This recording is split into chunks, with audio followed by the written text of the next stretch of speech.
Arlington, Texas. Musings, observations and the occasional insight as we digest the wildly entertaining and absorbing first round of the 2018 NFL Draft, held in the Taj Mahal of football, at. We knew it was an arms race, this 2018 draft. And with 4 quarterbacks selected in the top 10 for the first time ever, this year's much-ballyhooed passer class didn't disappoint. At least not yet. That'll likely come this fall, at least in some cases. Throw former Heisman winner Lamar Jackson into the mix, after he went to Baltimore with the final pick, and the first round saw a whopping 5 quarterbacks fly off the shelves, nearly tying the record 6 that went in the epic opening round of 1983. Quick takeaways on the 4 quarterbacks who came off the board at number 1 to Cleveland, number 3 to the Jets, no. 7 to the trading up, as expected, Bills, and no. 10 to the also on the move Cardinals. The AFC East got considerably more interesting with half the division adding a new fresh-faced franchise quarterback. The Jets found themselves in a great spot at no. 3, turning in the card for Southern Cal Sam Darnold, a prospect who was considered by many teams the top-rated passer in the draft. And they shall call him the Sam Cheese. Buffalo got its man as well, moving up from number 12, its second trade up in the first round, to no.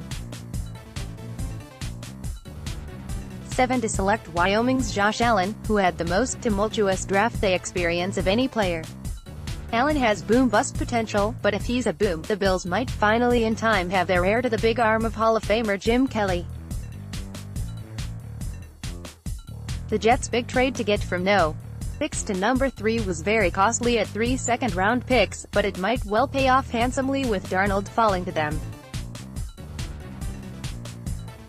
New York was pretty locked in on Rosen, believing Darnold wouldn't last past the no. 1 Browns or number 2 Giants. But last he did, and New York hopes its long national nightmare at quarterback has ended. Things are hopeful in Cleveland with the Browns landing Baker Mayfield, and I do like the moxie the pick showed. He's accurate, a winner, and has that innate leadership bravado that you need your quarterback to have. But this is the Browns we are talking about, and even if they're vastly improved this season, it's not going to be an easy road for Mayfield. You have the patience and the temperament to handle losing, if it comes in large doses. Stay tuned on that front. Cleveland and quarterbacks have not mixed well in the past 2 decades. Arizona wisely moved from number 15 to 10th to take Rosen, who was tumbling a bit after an eventful draft scouting season. I love the move, and in the long run, Rosen could be the best of this bunch, with the added bonus of going to a team that's not saddled with the recent legacy of losing, ALA the Browns, Jets or Bills. Rosen might actually wind up being the big winner among this class's big 4 passers, even though he went last in the group. He's playing in a dome setting, before a fairly patient fan base, and won't have quite so much savior pressure placed on his shoulders. As the most pro-ready of the quarterback prospects, Rosen might get on the field and add impact before any other of the rookie passers in 2018. He's certainly ultra-motivated, telling Westwood One that he was pissed off to be the 4th passer selected. That's the spirit. I'm not among the crowd that says it's foolish to take a running back at number 2, even if he's an elite-level player. And Barkley could be a beast in the NFC East, making that division much tighter for the defending champion Eagles. But what if Darnold turns into a superstar for the next-door Jets over the next decade plus? Eli Manning's playing career will be just a memory by then, and Giants general manager Dave Gettleman might have to defend his choice to bypass the franchise quarterback for a very long time to come. Baltimore was said to be interested in the electrifying Jackson, and while it didn't use its first-rounder on him, the Ravens made an aggressive move to get back into the round to scoop him up at no. 32. This isn't likely a move about 2018 in Baltimore, where Joe Flacco will remain the Ravens starter. But Flacco is facing a get-it-done-or-get-gone season with the Ravens, and Jackson now signals a significant shift for Baltimore in the not-too-distant future. If Flacco didn't know the urgency of his situation before, he certainly understands it now. I like Baltimore's move in Jackson's direction, even though it might take some time to bear fruit. This should buy Jackson at least a year of watching and learning the NFL quarterbacking game. It was beyond surprising to see the Browns bypass North Carolina State defensive end Bradley Chubb in favor of Ohio State cornerback Denzel Ward at no. I thought elite pass rushers win out almost every time when it comes to positional value. Ward is a very good prospect, but Chubb is supposedly special and the best defender in this year's class. His bookend pairing with last year's #1 overall pick defensive end Myles Garrett was supposed to create nightmares for opposing AFC North quarterbacks for years to come. The Browns were reportedly leaning strongly toward Chubb earlier Thursday, according to Pro Football Talk, but instead changed their mind and headed in Ward's direction. I'm thinking there's a story there worth hearing, and wonder if there was something late developing in terms of Chubb's can't-miss label. Not that it's a shocker, but what a sobering night it was for the newly acquired Bridge quarterback crowd. Cleveland started it off, drafting Tyrod Taylor's replacement in Mayfield. Then Buffalo followed suit, trading up from number 12 to no. 7 with Tampa Bay to pounce on Wyoming's Josh Allen, thereby assuring that the just-arrived A.J. McCarron is a short-term starting option. Next came the Cardinals, who swung a deal with the no. 10 Oakland Raiders, moving up from 15 to essentially replace new projected starter Sam Bradford. Arizona tapped UCLA's Josh Rosen as their franchise quarterback of the future. No one should feel sorry for Bradford, who has made a mint in the NFL despite his many injuries and ups and downs on the field. And McCarron and Taylor knew they were going to teams that were intent on drafting first-round quarterbacks. But still, it's a tough gig to be a bridge quarterback, and have your tenure so short-circuited even before it really begins. And no, I don't quite put the Jets' veteran QB contingent of Josh McCown, Teddy Bridgewater and Christian Hackenberg in the same crowd, because none of them had any assurance of being New York's guy in 2018. On the flip side, Denver's Case Keenum and the Giants' Eli Manning were big winners Thursday night, with the Broncos and New York both passing on selecting first-round quarterbacks in favor of defensive end Bradley Chubb and running back Saquon Barkley, respectively. Number 11 Miami missed out on the top 4 highest-rated quarterbacks as well, giving starter Ryan Tannehill a reprieve of sorts this season. The Saints made a bold, risky, move up from 27th to 14th to select University of Texas San Antonio edge rusher Marcus Davenport, and gave up a ton in the process, essentially spending 2 first-round picks plus a 5th-rounder for a player who best be the finishing piece of the puzzle on defense. Green Bay was the Saints' trade partner, and in picking up New Orleans' 2019 first-round selection the Packers faced an offer they couldn't refuse. Davenport better offer an effective bookend pass rush to go with Cam Jordan right away as a rookie, or the price the Saints paid will look exorbitant come next April. The move obviously says New Orleans feels it's a Super Bowl or bust team with this one more shot to win a ring in the long and distinguished Drew Brees era. Letting some of the first-round picks sink in for all of 60 seconds or so, I really like Denver opting for pass rush with the draft's most elite defensive end in North Carolina State's Bradley Chubb. If Denver's defense can improve and reverse its recent slide in 2018, and veteran free agent quarterback Case Keenum can reproduce something close to his magical season in Minnesota of last year, the Broncos may be more competitive in the AFC West than expected. Another instant winner I'm ready to declare? The Colts going for practically perfect Notre Dame guard Quentin Nelson at no. 6 Repeat after me, Indianapolis needs to add as many quality players as possible, and it needs to protect the oft-injured Andrew Luck. Nelson accomplishes both goals in one fell swoop. Luck's shoulder is probably feeling better already. The Bears were also smart to snatch up Georgia linebacker Roquan Smith at no. 8 He's a tackling machine and he's got a chance to be the next in the Bears' pantheon of great impact inside linebackers. Very quietly, the Bears have been adding some very nice pieces this offseason, and Smith might be their best move yet. For all its problems and issues, the NFL does some things very, very well. Having injured Steelers linebacker Ryan Shazier walk out to announce Pittsburgh's No.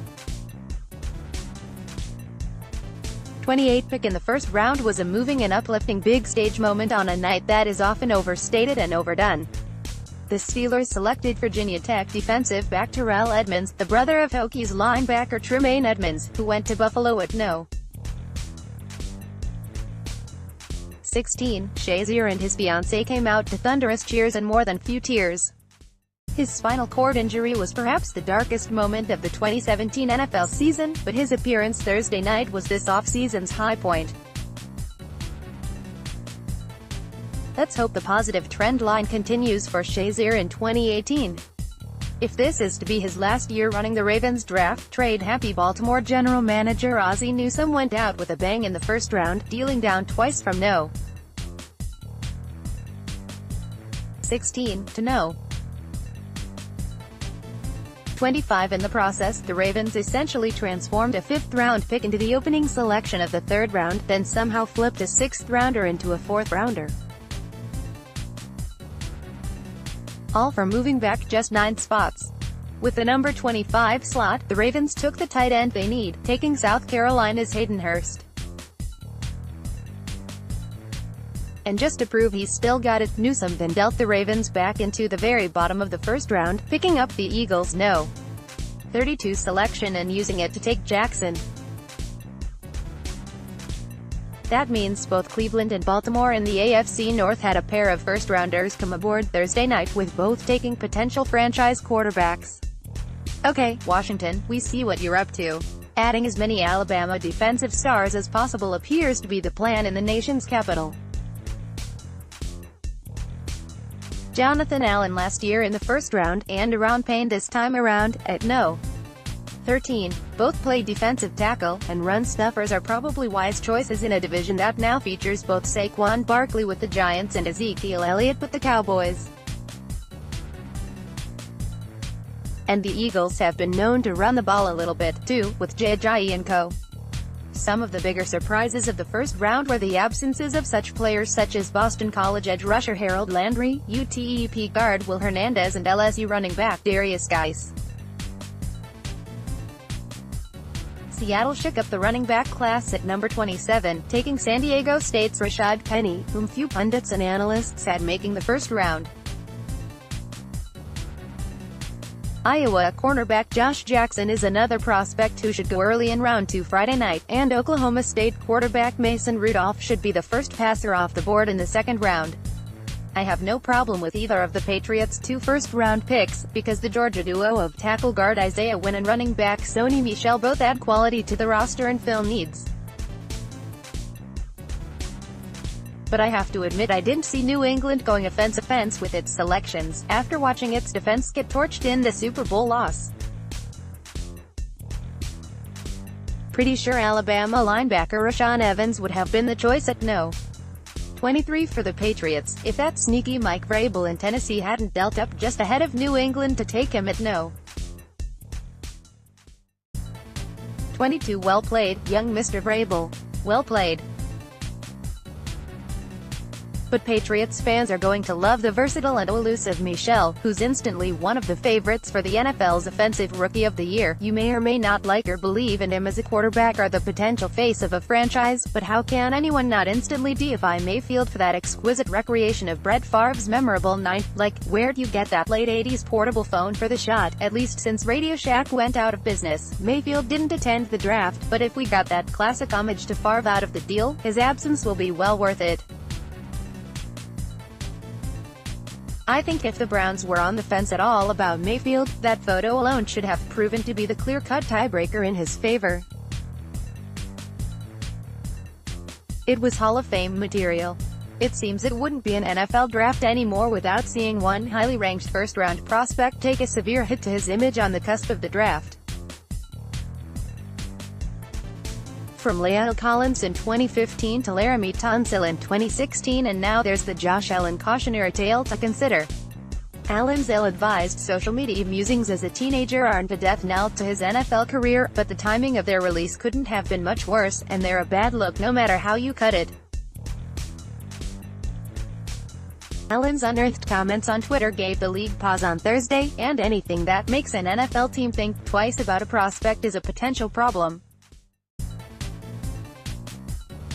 It may wind up in the long run being just a footnote in Allen's NFL story, but it created another hurdle he had to clear on draft day, in a process that's grueling enough in its own right. Especially for a potential franchise quarterback selection. But I really don't get all the angst about whether or not he deleted the offending tweets or not in January, before his draft season drive began. Whether he wiped them off his Twitter account or not, what does that really matter?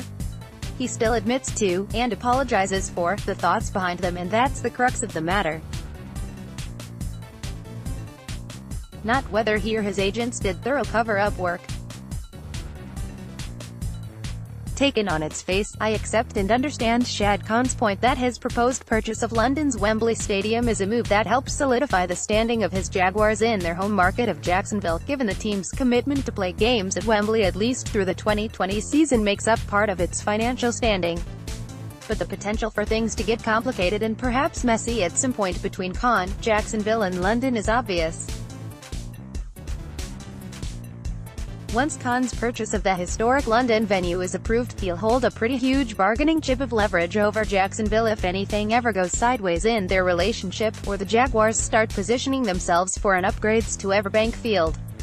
The city, of course, could remind Khan that since he already owns an NFL-quality stadium, why should it ever help him finance either a new stadium in Jacksonville or further upgrades to the existing structure? Stay tuned for developments on this front, even if they might take quite a while to, develop.